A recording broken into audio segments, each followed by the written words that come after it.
Hello and welcome back to Channel 2S and welcome back to Gunpla News. I'm your host, Second Soundwave, and in this video we're talking about upcoming premium Bandai releases and a new Gundam 00 sequel. So let's start with 00. There is definitely some kind of 00 sequel in the works. Now what it is exactly is not clear, since all we have to go off of is a really vague teaser. For all we know from the teaser, this may very well be something like Frozen Teardrop or Mayfly of Space, where it's just this really weird kind of audio drama with pictures. But hey, who knows, with how popular Gundam 00 is, maybe it might be a fully animated thing. However, it doesn't seem like they're putting a lot of work into this. Like, the main Gundam here is this thing called the Gram Gundam, that's just Gundam Exia, but half the armor's missing and it's got some Quanta bits thrown on it and a new sword. If this was really like a new Gundam 00 movie, I feel like they would have put a little more effort into the main Gundam. Of course, you can tell by the name that this is piloted by Graham Aker.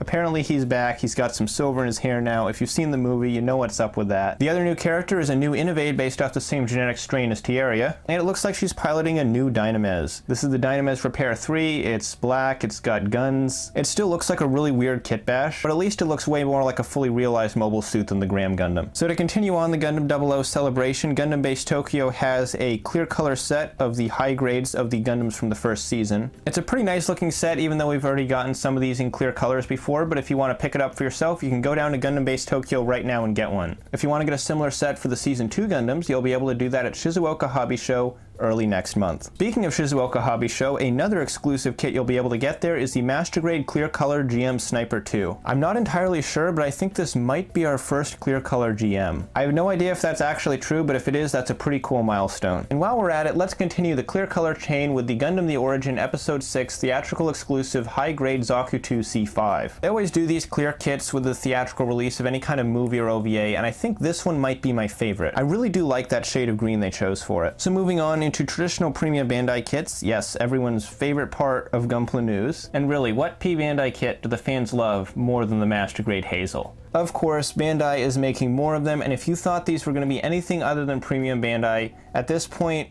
I don't really know what to say to you. So the Hrududu parts was something we kind of already knew about. They talked about it back when they released the information for the Advanced Hazel, and now the pre-orders are up for it, we got official images. It's this pretty cool looking little plane thing that combines with the Hazel, and there's really not much else I can say about it other than that I suspect this is going to make the kit really back heavy. They're also going to be making a blue version of it. I think it's called like Combat Deployment Colors or something like that, for the blue Titans version of the Hazel. You can also use this version of the Hrududu with the Advanced Hazel to make another pretty awesome Hazel variant. And rounding out the Hazel Madness is the Shield Booster set. It's literally just 2 copies of the Shield Booster from the original Hazel. You're supposed to stick these on the kit and it gives them 3 shields. I guess this is a thing from the photo novel. If this actually is some super iconic form for the Hazel, then it's a very good thing they made a separate pack for these, because otherwise you'd have to buy 3 Master Grade Hazels. So let's move out of Hazel land and talk about some other P-Bandai kits. So the Regelgu is a premium Bandai kit that, unlike many premium Bandai kits I've talked about lately, 100% deserves to be P-Bandai. Okay, so I gotta talk about this design because this has to be one of the few mobile suit designs that I genuinely dislike. So somebody looked at the Gelgoog and said, you know what this needs?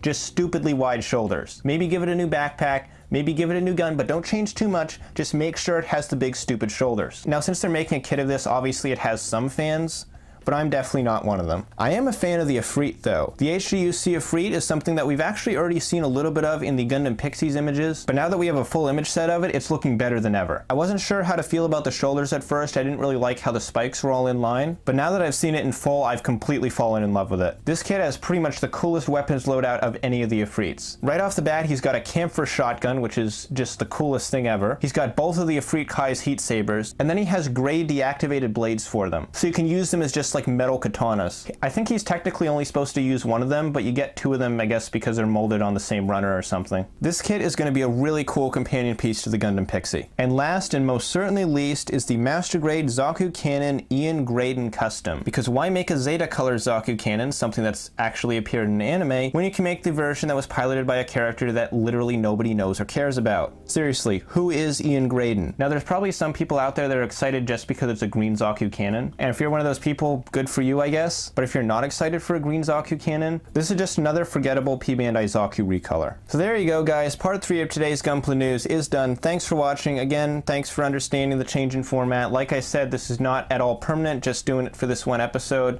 Leave a like if you enjoyed this video, subscribe if you're new for Gunpla News reviews and more, and as always, I'm your host, Second Soundwave, and I'll see you next time. Take care, guys.